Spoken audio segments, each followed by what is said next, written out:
pasaje está en Josué capítulo 5. Josué capítulo 5. Y vamos a leer los versículos 1 al 15. Josué 5, del 1 al 15. La palabra del Señor en Hechos, capítulo, no lo busquen, se lo leo yo, Hechos 10:36 dice: Dios envió mensaje a los hijos de Israel anunciando el Evangelio de la paz por medio de Jesucristo. Y este es Señor de todos. Se lo leo otra vez. Dios envió mensaje a los hijos de Israel anunciando el Evangelio de la paz por medio de Jesucristo. Y este es Señor de todos. Vamos a leer en el Antiguo Testamento allí, que dice Josué capítulo 5, de los versículos 1 al 15. Dice: cuando todos los reyes... 5 del 1 al 15. Cuando todos los reyes de los amorreos que estaban al otro lado del Jordán, al occidente, y todos los reyes de los cananeos que estaban cerca del mar, oyeron cómo Jehová había secado las aguas del Jordán delante de los hijos de Israel hasta que hubiesen pasado, desfalleció su corazón y no hubo más aliento en ellos delante de los hijos de Israel. En aquel tiempo Jehová dijo a Josué: hazte cuchillos afilados y vuelve a circuncidar la segunda vez a los hijos de Israel. Y Josué se hizo cuchillos afilados y circuncidó a los hijos de Israel en el collado de Aranot. Esta es la causa por la cual José los circuncidó. Todo el pueblo que había salido de Egipto, los varones, todos los hombres de guerra, habían muerto en el desierto por el camino, después que salieron de Egipto. Pues todos los del pueblo que habían salido estaban circuncidados, mas todo el pueblo que había nacido en el desierto por el camino, después de que hubieron salido de Egipto, no estaba circuncidado. Porque los hijos de Israel anduvieron por el desierto 40 años, hasta que todos los hombres de guerra que habían salido de Egipto fueron consumidos, por cuanto no obedecieron a la voz de Jehová, por lo cual Jehová les juró que no les dejaría ver la tierra de la cual Jehová había jurado a sus padres, que no la daría, tierra que fluye leche y miel. A los hijos de ellos que él había hecho suceder en su lugar, Josué los circuncidó, pues eran incircuncisos, porque no habían sido circuncidados por el camino. Y cuando acabaron de circuncidar a toda la gente, se quedaron en el mismo lugar, en el campamento, hasta que sanaron. Y Jehová dijo a Josué: hoy he quitado de vosotros el oprobio de Egipto, por lo cual el nombre de aquel lugar fue llamado Gilgal hasta hoy. Y los hijos de Israel acamparon en Gilgal y celebraron la Pascua a los 14 días del mes por la tarde en los llanos de Jericó. Al otro día de la Pascua comieron del fruto de la tierra los panes sin levadura, y en el mismo día espigas nuevas tostadas. Y el maná cesó al día siguiente, desde que comenzaron a comer el fruto de la tierra. Y los hijos de Israel nunca más tuvieron maná, sino que comieron de los frutos de la tierra en Canaán aquel año.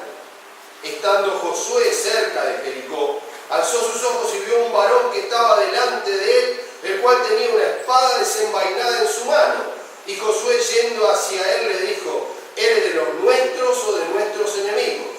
Él respondió: no, mas como príncipe del ejército de Jehová he venido ahora. Entonces Josué, postrándose sobre su rostro en tierra, le adoró y le dijo: ¿qué dice mi señor a su siervo? Y el príncipe del ejército de Jehová respondió a Josué: quita el calzado de tus pies, porque el lugar donde estás es santo. Y Josué lo hizo así.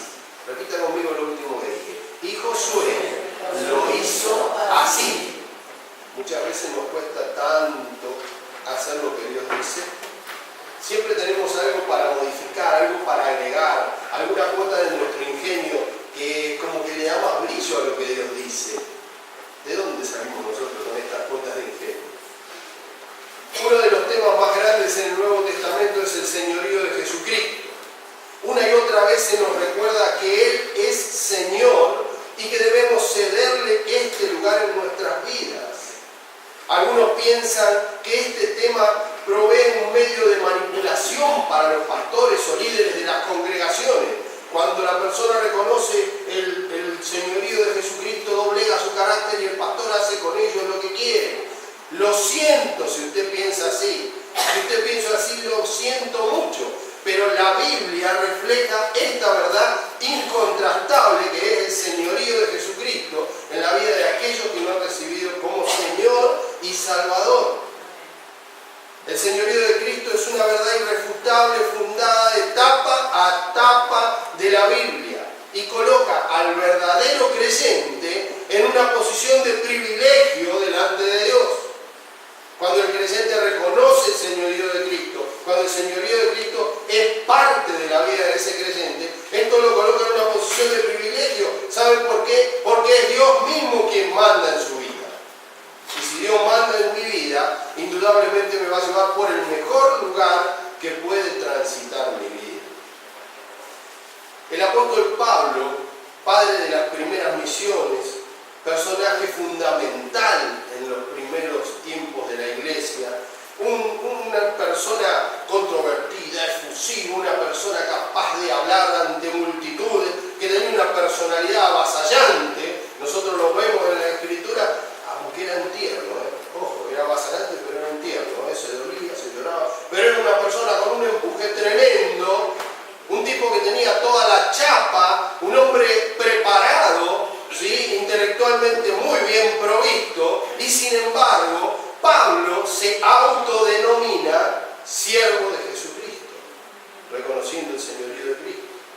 Él podría decir: Señor, qué suerte que tenés que contar conmigo para llevar la palabra a todos lados. Mirá lo elocuente que soy, como muchas veces pensamos nosotros. Qué suerte que tiene Dios que hoy hayamos venido todos nosotros. Si no veníamos, ¿cómo hacíamos el culto? No. El señorío de Jesucristo habla del trabajo de Él en mi vida, donde yo soy un instrumento, y para ser un instrumento debo ser un siervo, reconocer por sobre todas las cosas la autoridad de Él. Miren, cuando Él toma autoridad sobre nuestras vidas, el señorío de Cristo enaltece al siervo y no lo degrada. El hecho de ponerse bajo las órdenes de Jesucristo nunca me va a degradar, al contrario, me va a enaltecer. Claro, estamos acostumbrados a que entre los hombres hay mandurrines, ¿sí?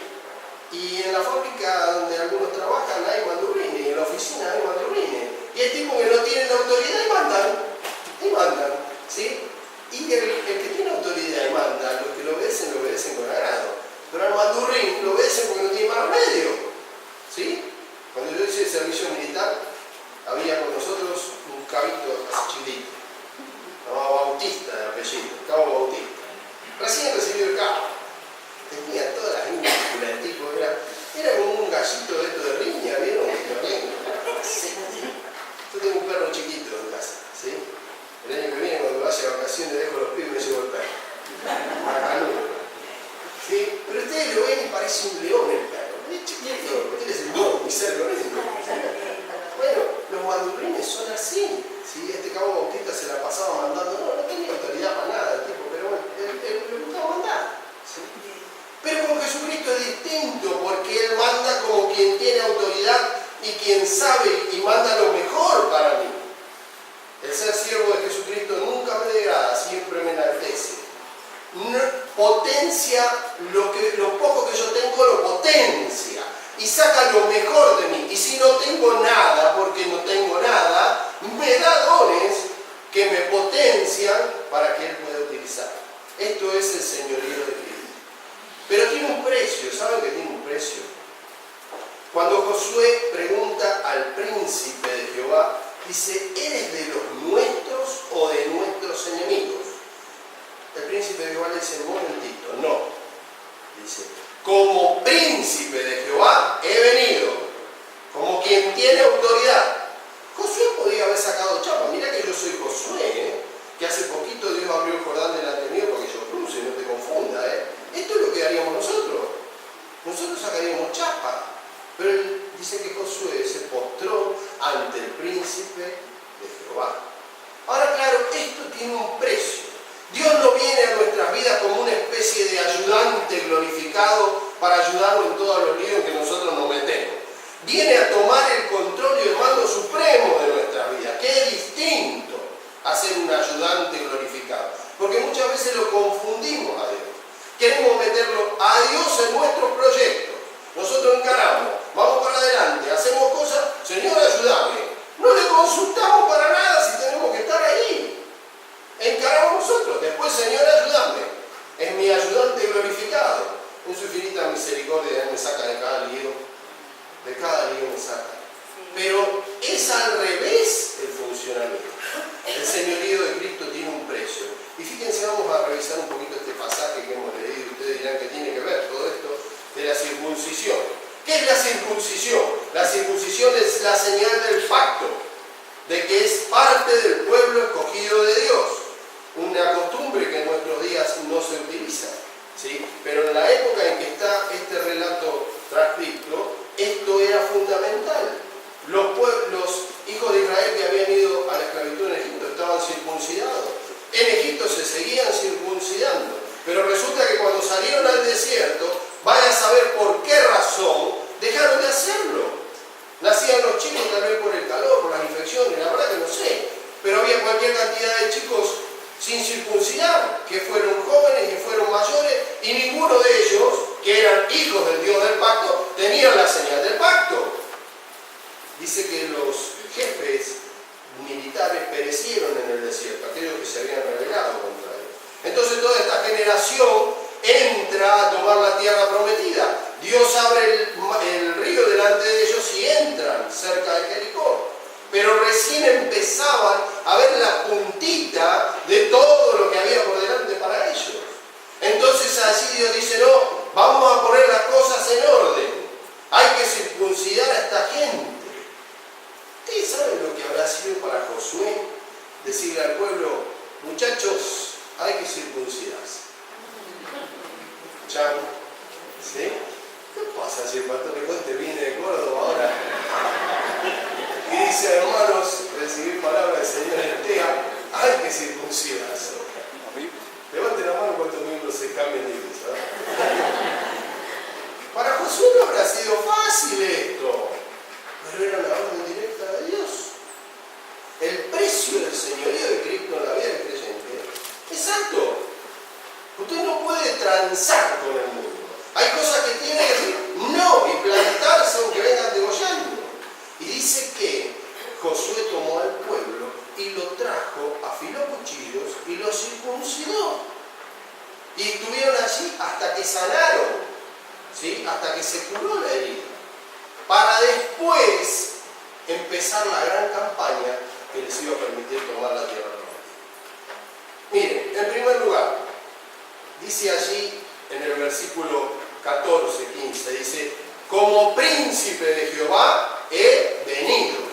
¿Por qué vino Jehová? Porque se agradó de la obediencia del pueblo. Dijo, esta gente está comprometida. No han dudado en hacer esto que es tan difícil de hacer. Están comprometidas. O sea que los traje aquí y de gusto los voy a ayudar porque gustosamente lo voy a hacer porque están comprometidas.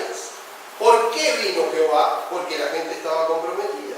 ¿Cómo conoce cuando hay compromiso? Lo conoce porque hay obediencia.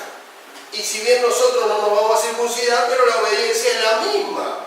Cuando usted dice no me voy a contaminar, no voy a tomar cosas del mundo, no voy a hacer lo que no debo, usted está obedeciendo. Si nosotros vamos adelante en el Antiguo Testamento, tenemos allí a Daniel, en el libro de Daniel. ¿Qué dice de Daniel? Que lo describe el cuerpo entero. Y Daniel propuso en su corazón no contaminarse. ¿Qué hizo? Propuso en su corazón. No es que Dios le pone un cassette y le dice obedezca. Dios le dio libre albedrío y le dice tenés que obedecer, pero yo soy el que obedece. No es que Dios me obliga a obedecer. Esta gente había obedecido, entonces la presencia de Dios estaba con ellos. Es costoso, es doloroso, pero es lo mejor que le puede pasar a la persona que vive bajo el señorío de Cristo. ¿Para qué vino el ángel, el príncipe de Jehová? Dice, para instruir y para dar una futura victoria. Para esto vino, para instruir acerca de cómo se iba a tomar Jericó, porque si ustedes siguen leyendo el capítulo 6, ustedes van a ver que le dan unas órdenes completas de cómo van a tomar Jericó. Como príncipe de Jehová he venido. Segundo, como príncipe de Jehová he venido para ser obedecido. Si ustedes leen allí en el capítulo 6, no lo vamos a leer ahora, ¿sí? Ustedes van a ver que vienen una serie de órdenes de cómo tomar Jericó. Jericó, una ciudad amurallada, una ciudad fortificada, una ciudad muy grande, muy poderosa. ¿Cómo tomar Jericó? Entonces, entre las instrucciones está dar vueltas 6 o 7 veces alrededor de la ciudad, tocar trompeta, gritar. ¿Estamos todos locos? ¿Así vamos a tomar Jericó? ¿Qué pasa si en vez de obedecer hubieran cuestionado la orden del príncipe de Jehová? No había señorío, no había fruto. Si no hay obediencia, no hay bendición. ¿Cuántas cosas pasan en mi vida donde no hay obediencia y por ende no hay bendición? La bendición es una consecuencia de la obediencia. La bendición es una consecuencia del señorío de Cristo en mi vida. No hay señorío de Cristo en mi vida, no espere que haya bendición. Como príncipe de Jehová he venido para ser obedecido. Vino como consecuencia de la obediencia, vino para dar la victoria, vino para seguir siendo obedecido, aún en las órdenes que por ahí eran más cuestionadas. Tomar Jericó dando vueltas alrededor de la ciudad. Aunque antes el pueblo hubiera obedecido circuncidándose, ¿sí? Si obedecían ahora dando vueltas a Jericó, no iban a tener la bendición. Pero esto pasa en la vida de todos los cristianos. Vivimos de glorias pasadas. ¿Sabe lo que yo hice por el Señor? ¿Sabe cuántos años fui a Virrey del Pino? Ya está. Ya fui, ya se acabó, ya terminó. No puedo vivir de gloria pasada. Para Cristo se vive en el presente y la obediencia es nueva cada día.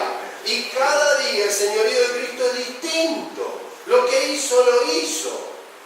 Uno muchas veces entra en algunas iglesias, sobre todo iglesias metodistas, muy antiguas, ¿sí?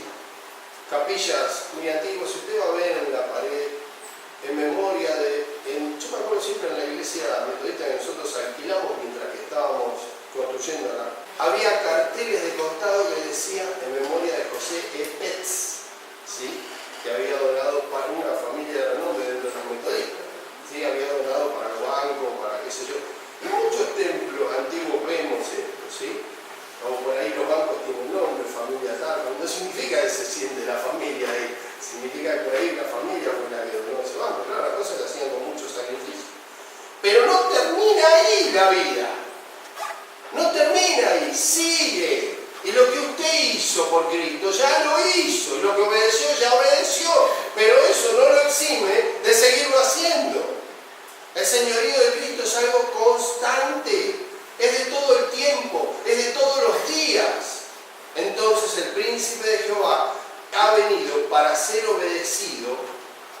He venido como príncipe de Jehová para ser obedecido y para tomar el control total de la situación. El príncipe de Jehová venía con órdenes para tomar el control total. Si querían tomar Jericó tenían que hacerle caso. Entonces cuando Dios viene a mi vida, viene para tomar el control total. Miren, en la vida del cristiano hay un proceso que se cumple. Es el proceso del señorío de Cristo en mi vida. Este proceso comienza con la salvación, sigue con la santificación y termina con la glorificación. Vamos a ver qué es esto. Empieza con la salvación de mi alma, ¿sí? Pero tiene que haber señorío de Cristo antes de haber salvación. Porque si yo no me despojo de mi yo, digo, Señor, aquí estoy, salvame, ¿sí? Si sigo mandando yo, no hay salvación. Una vez que yo despojo mi vida de mi yo y la entrego en las manos de Cristo, Él me salva. Después de que me salva viene este proceso de la santificación. Ser santo porque yo soy santo. ¿Qué significa? Vivir apartados para Dios. Tratar de no contaminarse con lo que nos aleja del señorío de Cristo. Y después viene la etapa de la glorificación, que es en la presencia misma del Señor. Pero todo esto está sujeto e íntimamente ligado al señorío de Cristo en nuestras vidas. Si el pueblo de Israel se hubiera circuncidado 65.000 veces y no hubiera obedecido después para tomar Jericó, no había señorío sobre ellos. No se puede vivir de glorias pasadas. Hay que tener un señorío de Cristo presente, actual, de todos los días, donde en cada momento Él se manifieste en mi vida y diga: soy tu dueño, yo mando y mando lo mejor. No es un mandurrín, es quien manda lo mejor para mí. Miren, 24 veces aparece en el Nuevo Testamento la palabra salvación. 522 veces aparece en el Nuevo Testamento la palabra Señor. Pero invariablemente los hombres dicen: el Señor es mi Salvador y mi Señor. ¿Sí? ¿Por qué? Porque esta es la forma en que interpretamos a Dios. Tenemos más importante que sea nuestro Salvador que nuestro Señor. No le damos al Señor la capacidad de ser Señor. Nos conformamos, decimos: Él me salvó, me dio vida nueva, gloria a Dios por eso. Pero si Él lo hizo y yo no respondo entregándole mi vida incondicionalmente en sus manos, indudablemente hay algo que está fallando. El significado que los hombres le dan a esta orden del Señor, de ser Señor de su vida, depende de la entrega que cada uno tenga para que el Señor lo utilice. Si Cristo no es tu Señor, tampoco puede ser tu Salvador. Para salvarte, perdonar tus pecados y darte una nueva vida sin dudar, debes dejar tu voluntad en sus manos y renunciar al yo para que Él cambie tu vida. El Señor quiere ser el Señor actual, ahora, de ahora en adelante, de ahora para siempre. Un Señor permanente, un Señor que va cambiando al ritmo que cambiamos nosotros. Un Señor que suple las necesidades de aquellos que realmente le obedecen y le siguen. ¿Qué impide hoy que Cristo sea tu Señor absoluto? No puede ser Señor de parte de tu vida. O gobierna todo o no gobierna nada. Como príncipe de Jehová he venido para ser obedecido y tomar el control absoluto de tu vida hoy. El Señor quiere ser tu Señor. Tu Señor. Hoy. No viva más de glorias pasadas, por el amor de Dios. De lo que pasó, olvídate. Ya pasó. Toma nuevos compromisos. Deja que el Señor te haga hacer cosas nuevas. De que el Señor, para gloria de su nombre, pueda hacer grandes cosas con vos. Pero para esto tiene que ser tu Señor. He venido como príncipe de Israel, le dijo a Josué. El Señor ha venido como Señor a cada una de nuestras vidas. Dejémosle ser Señor. No pongamos nosotros ningún impedimento. Vamos a orar antes de participar de la cena. Vamos a tomar este tiempo como un tiempo de recogimiento, donde podamos poner nuestra vida delante de Él. Pero yo te pido que lo hagas con sinceridad. El Señor conoce tu vida en profundidad. Y Él sabe de qué áreas de tu vida es el Señor y qué áreas de tu vida la manejamos. Ay, Señor, yo tengo este carácter podrido que no sé qué hacer. No, dejáselo. Ay, Señor, yo soy tan avaro para ofender. Dejáselo. Ay, Señor, las preocupaciones a mí me pierden. Yo cuando tengo un problema me preocupo tanto. Dejáselo. Ay, Señor, esta enfermedad que tengo me embota, tengo la cabeza metida en esto. Dejáselo. Él quiere ser Señor de todo. O es Señor de todo, o no es Señor. Señor significa dueño, el que maneja, el que manda, el que sabe, el que tiene autoridad. Y fíjense cuán grande es el amor que Dios nos ha dado, que aún sujeta a su señorío a nuestra decisión. ¡Wow! También el Señor te va a conducir, te va a llevar, y si vos no tomás decisiones correctas te va a golpear para un lado, te va a golpear para el otro, hasta que camine por donde Dios quiere que camine. ¿Por qué? ¿Por capricho? No, porque es lo mejor. Porque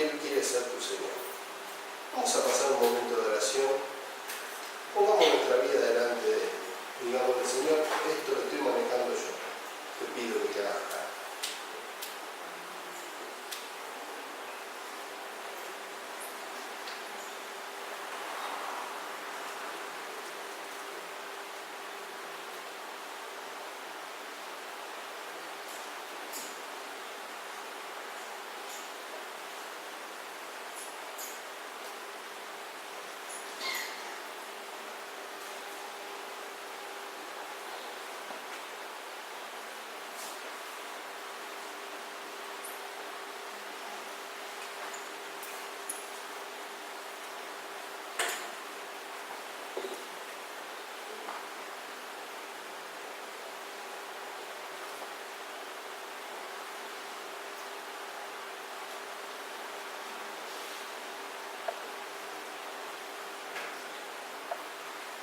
Padre Santo, te alabamos y te agradecemos porque hasta aquí nos has bendecido.